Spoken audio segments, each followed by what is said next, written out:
How did we start it again? Just the way we did it, yeah. All right, 3, 4.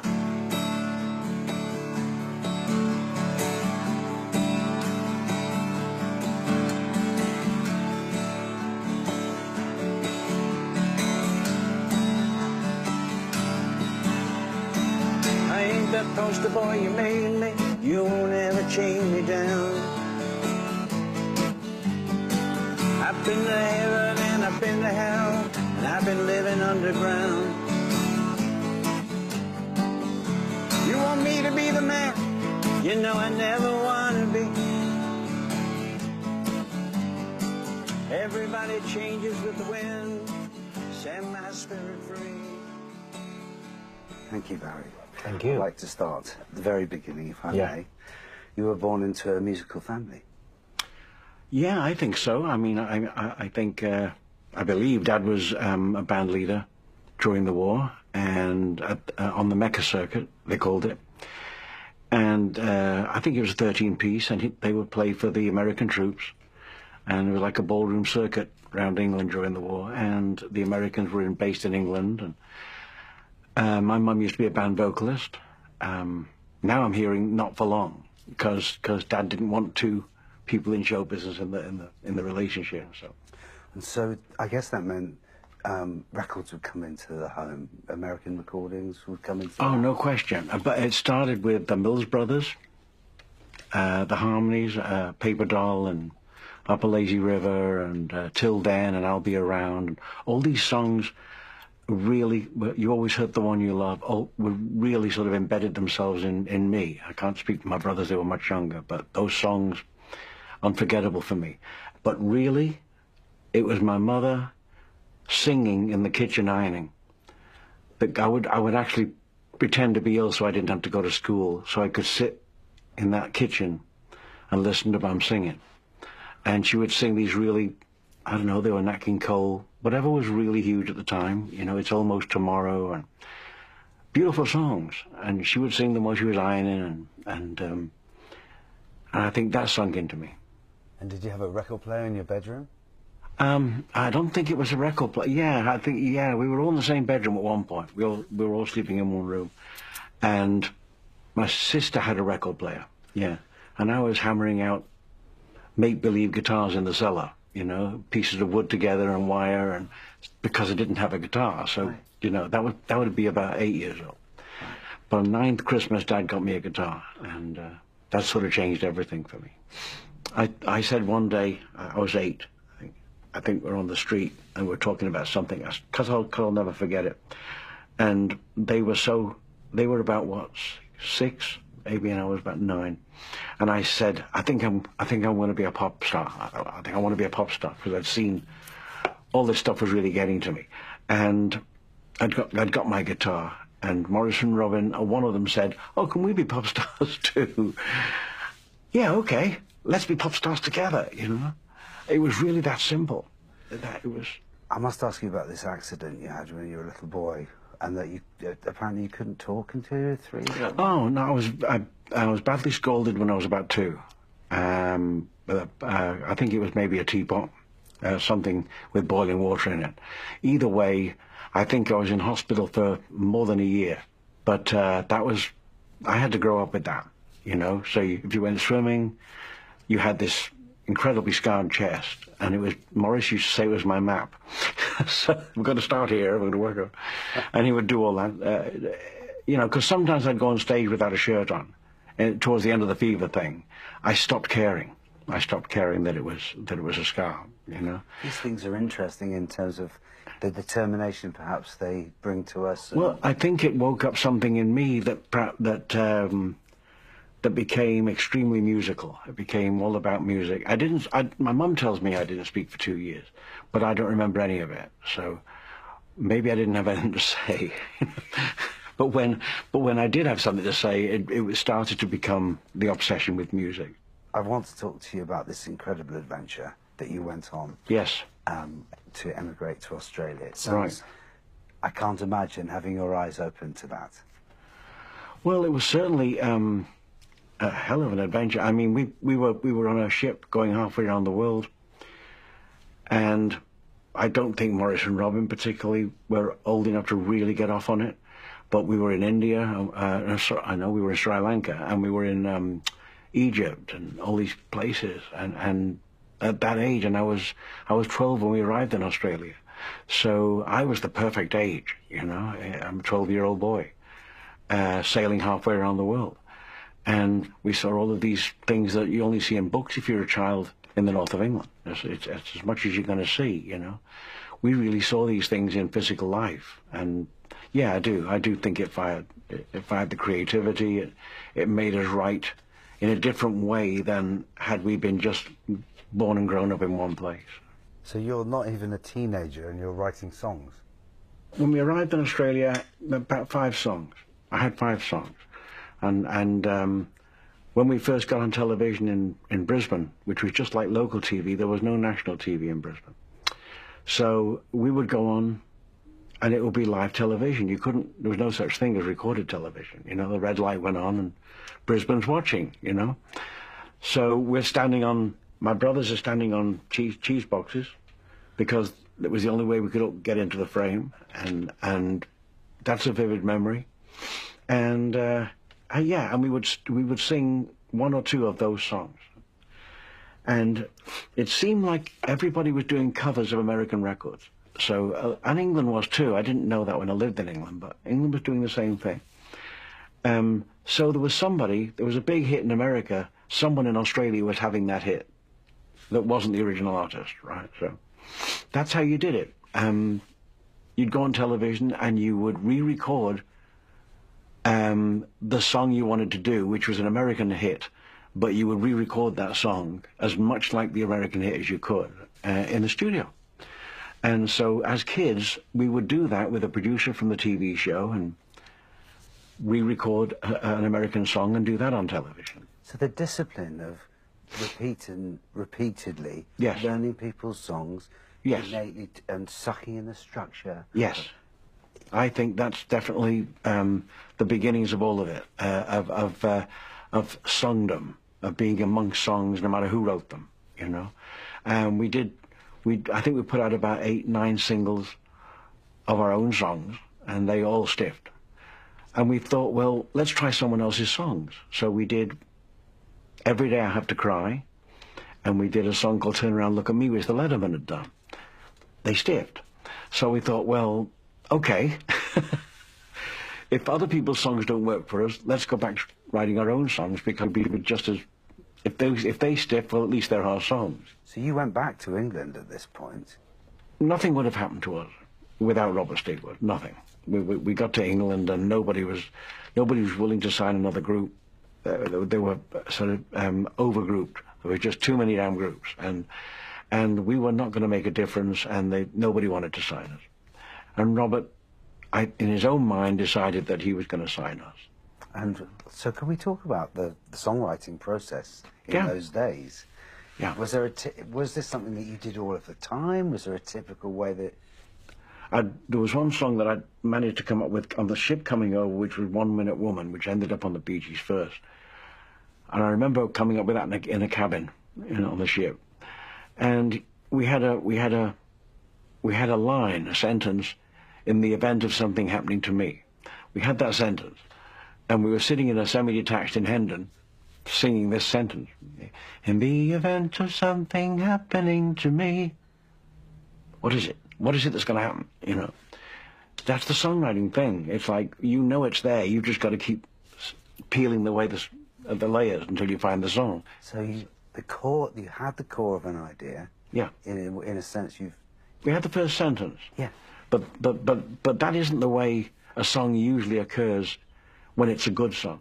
What usually occurs, and I can only speak for me, what usually occurs to me is the center of a song, the idea of a song, has to happen without anything else happening. And that'll come into my mind probably when I'm asleep.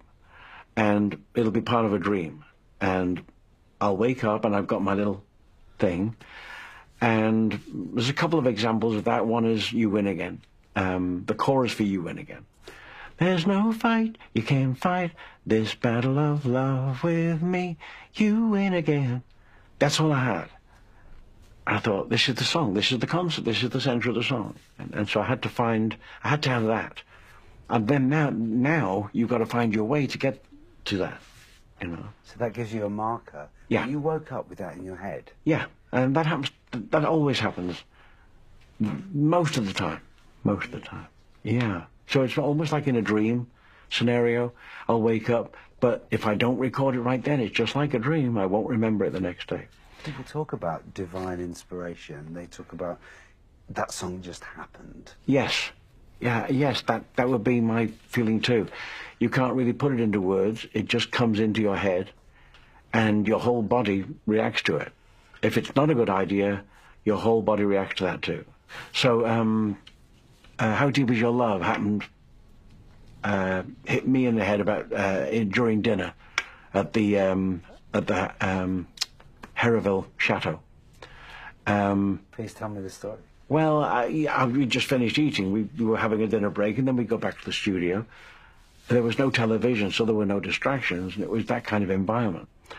And what I got, after eating dinner, I was standing waiting to go back in. I think we were working on Staying Alive or something like that.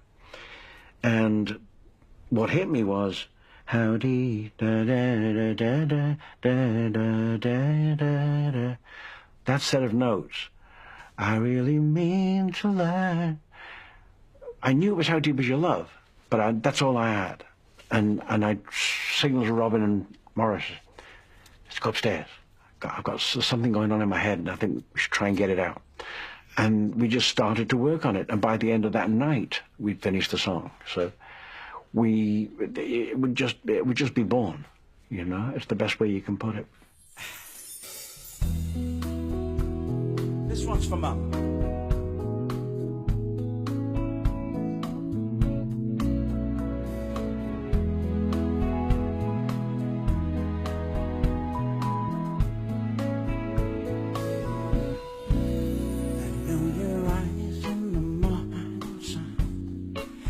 You touch me in the pouring rain, and the moment that you wander far from me, I wanna feel you in my arms again.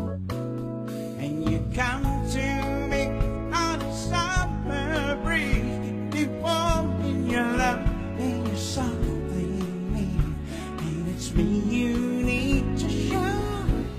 How deep is your love?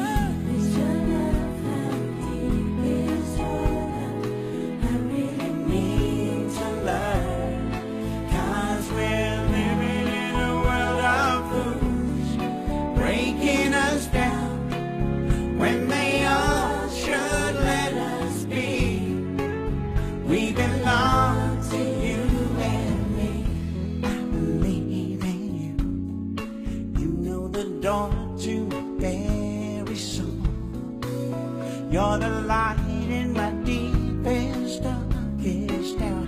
You're my savior when I fall.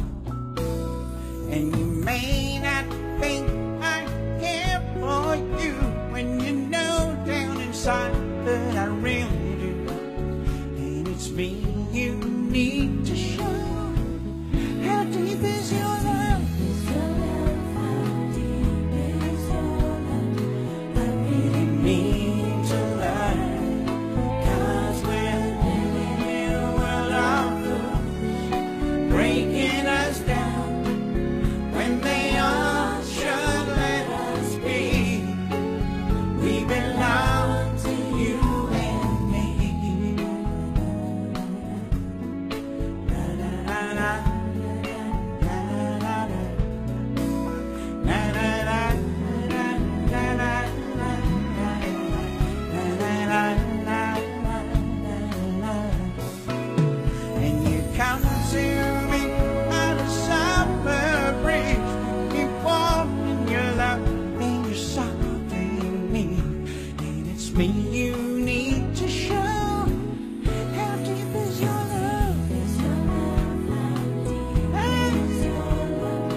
Disaronno wears Etro for a holiday season limited edition. At Argos, go get free vouchers. £10 when you spend 100 or £5 when you spend 50. Go Argos. So when are you going to wrap that? This in 200 pages. 3 for £20 at Asda. Christmas made better. Sitting in the morning sun.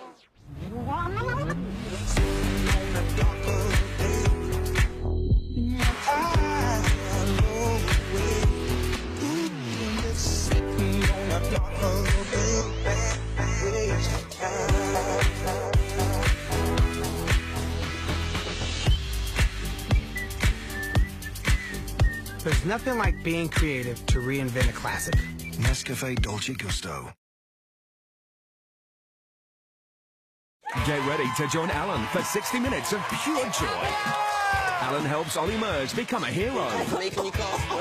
Lady Gaga gets intimate before a very secret gig. It's so rare, man. And Alan gets up close and personal with Sarah Millican and Craig David. Alan Carr's Happy Hour continues Friday at 8 on 4. It seems to me that there's a point of inspiration which Yeah. delivers the core of the idea. Yes. And then there's perhaps more, maybe mechanical process, which is using all the skills you know about how to resolve things and finish Or things. this, yeah, or this is where it has to take off. This is where the lyrics have to be stronger than they are in the first verse. So the building of a song, the first verse can be matter of fact, this is the situation. The second verse has to become much more dramatic. You know, you make notes about words like thunder and lightning and you make notes. You just we want to use that word in the second verse. So it's got to be more exciting so that the listener starts to go up with the song. So in terms of your collaboration process with your brothers, Yeah. might it be possible that either one of them might bring something to the table? Look, then well. You mean even now? No, but then, sorry, of course. They might say, Oh, hey, Barry, I've got this. Absolutely. And that would be the Robin beginning. came up with some amazing songs. I mean, I Started a Joke was an amazing song. We'd help each other out with bits of songs, with a bit of a song. I Had to Love Somebody that I'd come back from New York with because it was written for Otis Redding. I had 2/3 of the song. Robin sat down with me and we worked on the last verse of the song. With I Started a Joke, he had everything but the bridge, at the high part, and we worked on that together. And Holiday was Robin's, and we worked on that together. So Robin or I would walk in saying, look what I've got, look what I've got. And so there's a through line here which we're going to get into when your sons join us in a minute, but you love collaboration, don't you? yeah, I like hiding, I like being a team, Yeah. I like doing what I can do best from that vantage point. I've never really been out there as a solo artist. It's only now that I can enjoy that feeling without worrying about my brothers not really wanting me to do that, you know, because we all had to go. We didn't compete with other artists, we competed with each other, and it wouldn't have been something they would have wanted. I mean, there's something very loving and lovely about that. Yeah, of course, loyalty and keeping the Bee Gees alive and keeping everything going. It wasn't really appropriate to step out and do I couldn't do perhaps what Phil Collins did with Genesis. I couldn't step out there and have a hit record and then hold my head up when I went home. I'll just pick a song as an example, Chain Reaction, for Diana Yeah. Ross. It Yeah. feels to me as though this is really connected to her heritage in terms of a Motown girl Right, group sound, right. but unmistakably from you. Can you talk to me about the process? I can't remember exactly how we wrote it, but I know that she never heard it until the album was finished. And so I don't think we intended it to be for her. I think we probably intended at the time that this was something we were going to keep because we would have our own little tribute to Tamla Motown and we'd do something like that. I see. So when her album was finished and we'd done Eaten Alive with Michael and we'd done all this stuff, it all seemed like, this is fine, this is done. And then she said, I still feel, there's always somebody saying this, you know, I still feel like there's one other song that could be a big hit. And we looked at each other and said, there goes our Tamla Motown song, you know. And, well, we do have this one other song. It's exactly what happened. And so we played our demo of Chain Reaction, and she freaks out and says, well, we have to do this. I say, okay, we'll do this. So maybe talk about Islands in the Stream. Islands in the Stream, I think, was written with her in mind, because we were just finishing that project. So we were still thinking about Diana Ross and still. Which proves in a way that R&B and country music is alike, you know, in a lot of ways. And didn't think of it in terms of Kenny Rogers at all. And Kenny called up and said, can you do a couple of songs for me? He heard, we didn't want to give it once again. Morris said, we should be recording this song, you know, this should be our song. But we were going through that. I believe that if we'd recorded that song, we wouldn't have got on the radio. We were not getting on the radio because it was post-fever, you know, slap us around, don't put us on the radio, you know. So that was our fate at that point. So we wanted to write for other people because that was a way of getting to radio. That was a way of becoming known as, we really thought we were songwriters anyway. Let's be songwriters. Throughout your career, you've had extraordinary highs, and then some periods where, you know, oh, yeah, you're a bit cold. No question. Is it always the songs which herald the new? Yeah. Well, you know, we thought we were finished in 1972. We couldn't get on the air. We couldn't get on the radio. It seemed like whatever we had going in the late 60s, up to 1970, it just wasn't going to happen for us after that. We were probably what they call the people that get rejected at the end of each decade. You know, each decade has to have new artists. That was the mentality. You know, it was all gone. You know, it was Eric Clapton. Literally, I believe it was Eric who said, "Why don't you do what I've just done, which is 461 Ocean Boulevard?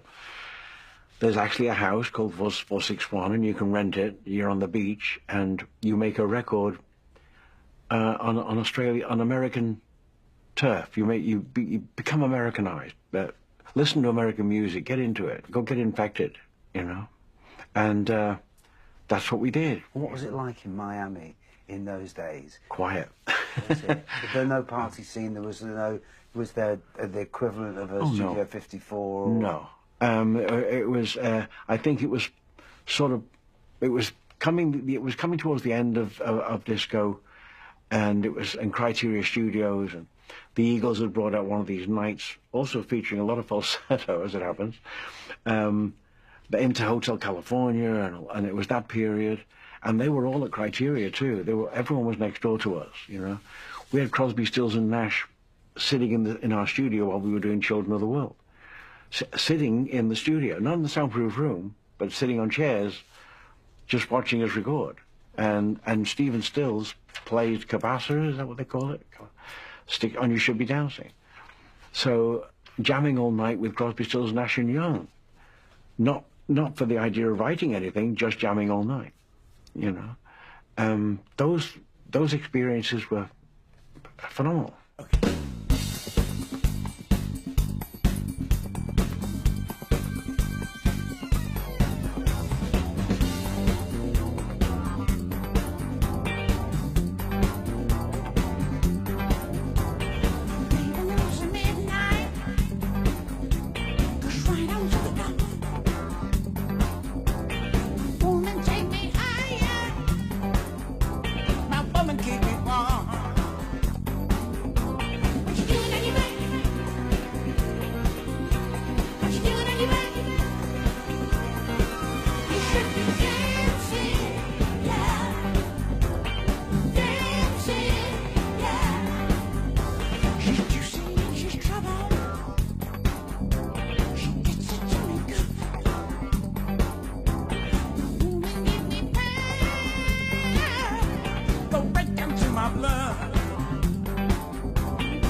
what you doing in your brain?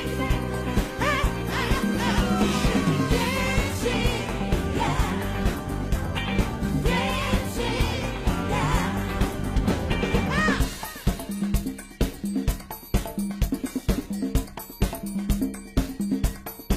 You should be dancing, yeah. You should be dancing, yeah. You should be dancing, yeah.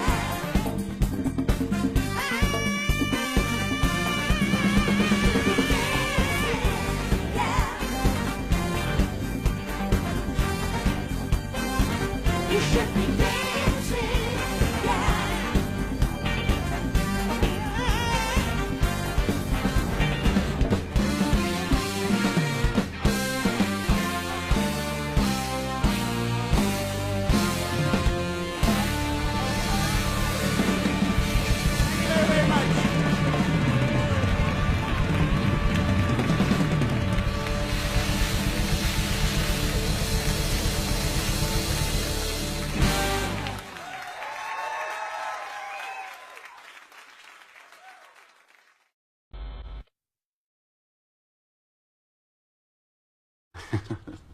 Welcome, Stephen and Ashley. Thanks for joining us.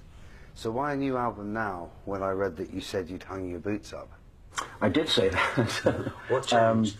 And I think that was true. I think that probably after the loss of Robin, I just felt like there was nothing there but a void. So I felt like I was suddenly alone and didn't really want to do it anymore. So yeah, I think that certainly happened. I sat around for about 6 months watching television and not really knowing what I was going to do. So it was really Linda that walked in where I'm sitting right now and said, basically, get off your ass. And I think that's pretty much the words she used. It's life goes on, and you've just got to go on doing what it is you know how to do. And as I don't know how to do anything else, I just decided to keep playing. I didn't know I was going to make another album because I wasn't with any record company. And I didn't know if anyone was interested because suddenly I was a part of something that was gone.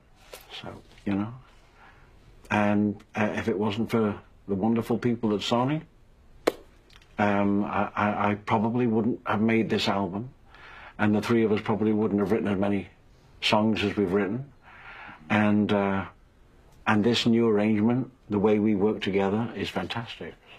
So again, the challenge is laid down. So by your new relationship with Sony, suddenly you're saying, "I got to do it." Well, yes, I've got to do this, and my goodness, I can do this, and I don't have to stop. I honestly didn't know that it would work out to be as strong an album as it's turned out to be, because everybody is saying the same thing. When everybody says something nice, it took us a long time to accept that it was actually a good album. We went through a period. I've got it worked out in my own head now. You go through a period where you don't want to listen anymore. You've heard it too much. You're fried. You just, I can't tell what's wrong or right about this, and you back away.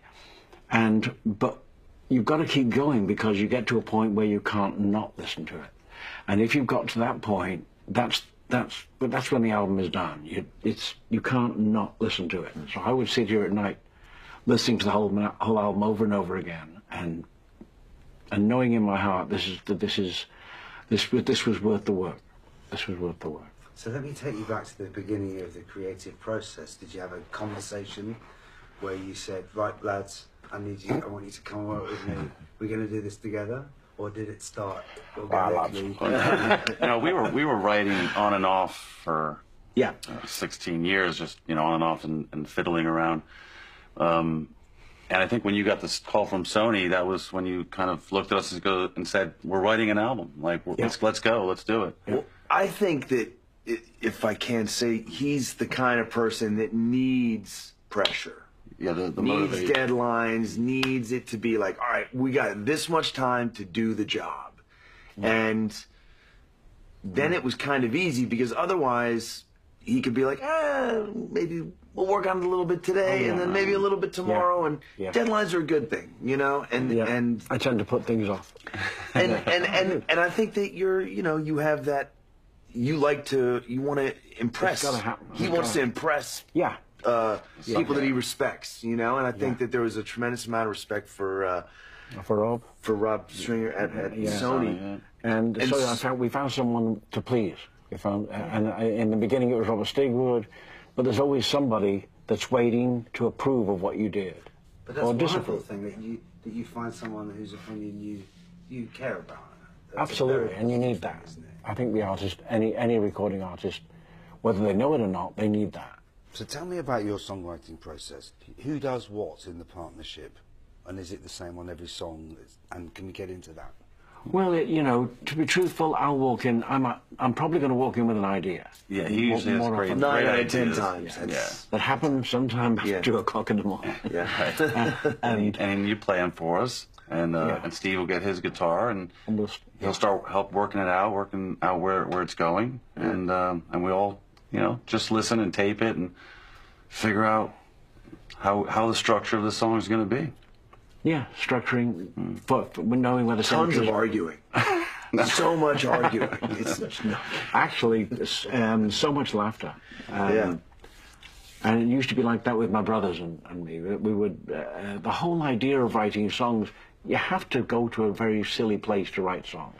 You can't take yourself. You can probably write an entire song that's all joke lyrics before we write the real lyrics. Right.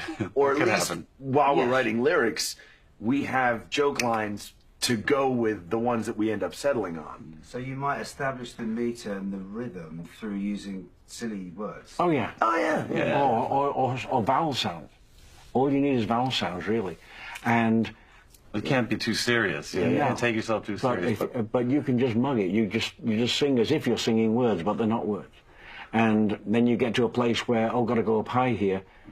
This is going to be a really high point in the song, so the vowel you use up at the top there is really important. A word like high, my, or sigh, or cry, these are great words up at the top, Our words are great up at the top. C is not so good at the top.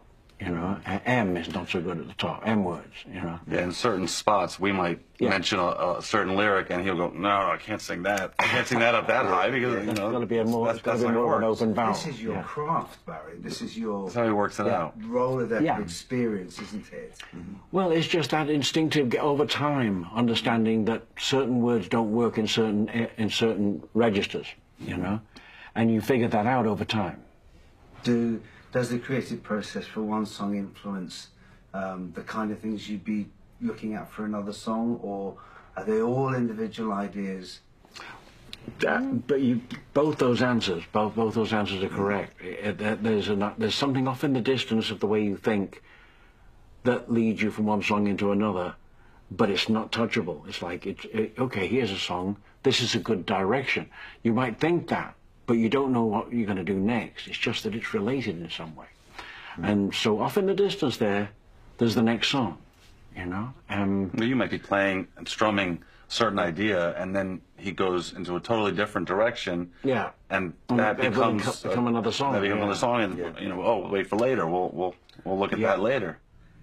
Take me back to the first idea that you worked on for this. The Home Truth was I think the first Home Truth song, which was very country. Maybe it wasn't the first, but it was the first song that became a completed song, I think. Right. I think so, yeah. But the Home Truth song is really about ambition.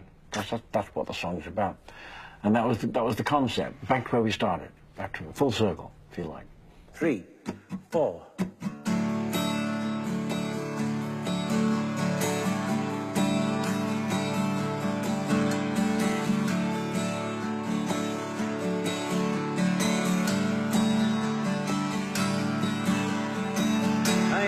Poster boy, you made me. You won't ever chain me down. I've been to heaven and I've been to hell, and I've been living underground. You want me to be the man? I never want to be. Everybody changes with the wind. Set my spirit free. Just let me tell you where I should not go. We stand together in a one-man show. I need somebody to hold me when the night is long. I am the man who doesn't hold on nothing. I am the one who will not fade away. I will be standing with my hand in the fire, feeling forever young. Back where I belong, singing a home truth song.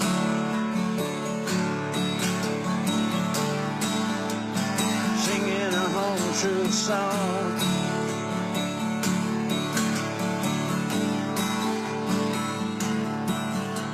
With the weight of the world on my shoulders, it's always been that way. This runaway train keeps on rolling, someone's gotta pay. I take what my God has given me, I can't tell you why. There must be a reason for living, sometimes I'd rather die. There's a storm on the ocean, at the river's end. I won't be lonely in my only friend. I need somebody to hold me when it all goes wrong. Right there. I am the man who doesn't hold on nothing. I am the one who will not fade away.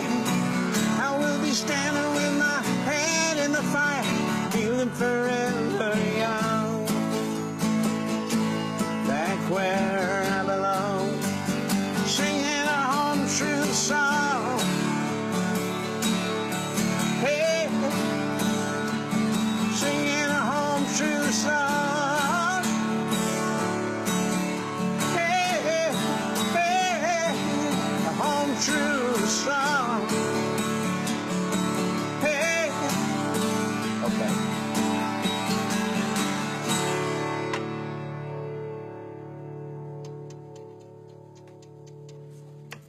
It's in there somewhere. Yeah, that's cool.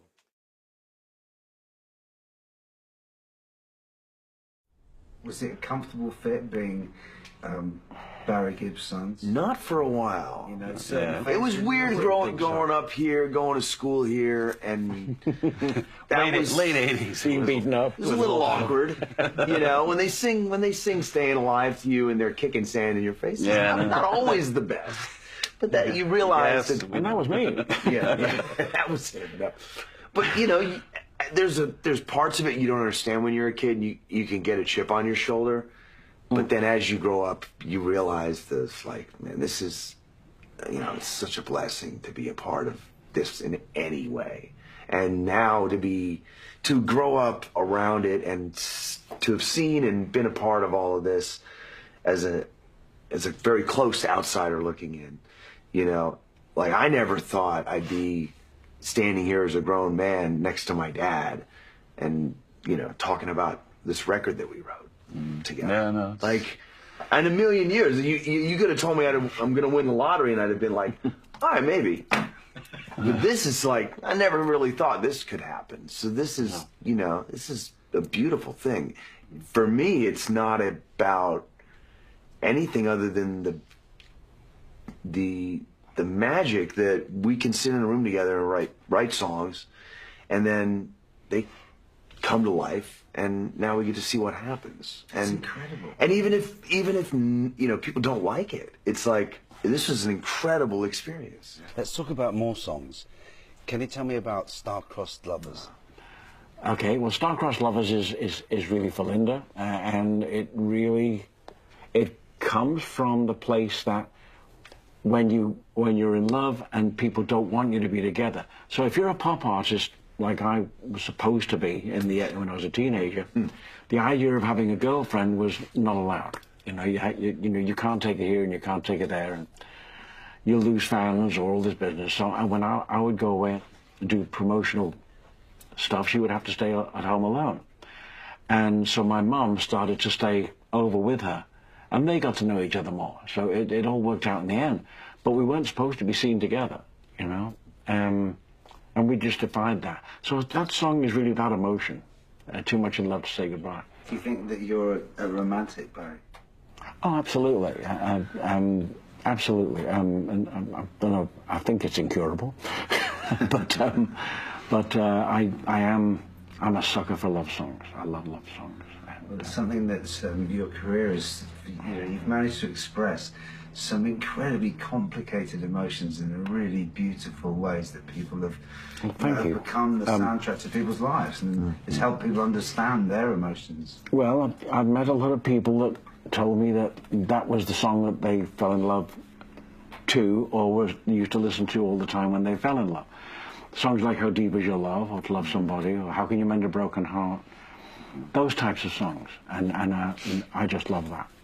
I love those. I love using those emotions, and I love feeling those emotions when we're writing. So.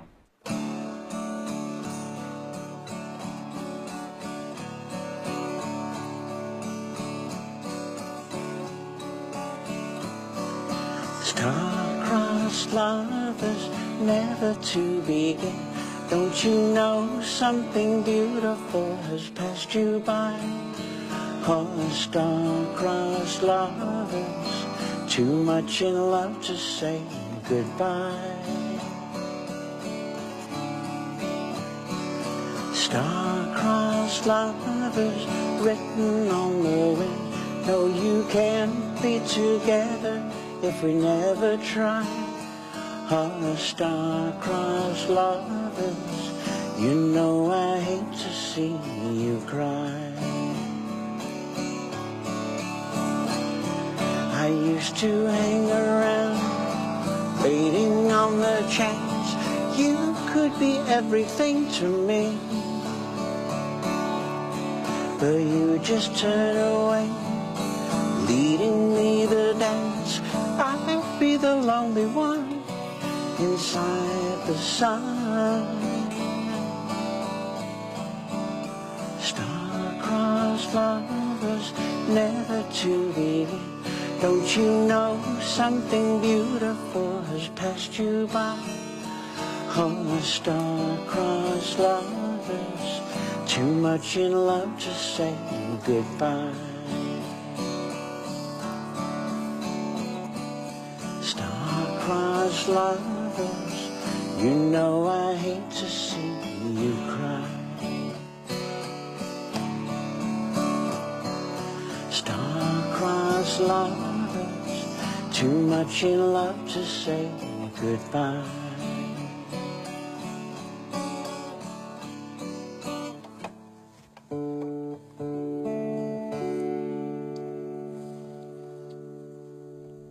Why is the new album called In the Now? In the Now is the defiance, for me, the defiance of time. Coming to terms with the fact that all my brothers were gone, and now Mum, and of course Dad. Time doesn't become that important to you. That's what you learn from it. You begin to realize that you know, there's a beginning and an end for everybody, and you can't tell when that's going to happen. And there's a great learning experience, a great arc that comes to you as you get older. I was the eldest. I should have been the first, you know. There's all of those things, the guilt about being still here and enjoying whatever is good in life. But it is natural, and to now, for me, to not care about what time it is. I don't care what time it is, I don't care what day it is. And most of the time, I don't know what time it is. And it's better not to ask questions. Yes, but what year is it? Just by curiosity. These are really important themes that you're talking about. And I'd like to think they're themes that most of us who are, you know, awake struggle with. Yeah. I needed to find out, and it sounds really corny, I needed to find out who I was as an individual. I don't want to be a part of something that's gone. I want to find out, like all of us, who or what I actually am. Am I an individual performer, or am I a part of a well-known pop group that's now gone? You know, and so you're left searching. Well, I think that we've always been into you know, these kinds of things, but I just don't think that... But you can't say them unless you say them in a song. Yeah. You can say anything in a song and it'll work out. Some things you just can't say to other people because when you say them, it sounds silly. Yeah. Yeah. But you can put it in a song.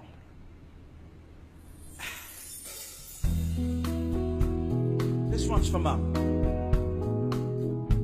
Well, stay with us next on 4. Romance seems to be in the air for the secret life of 5-year-olds.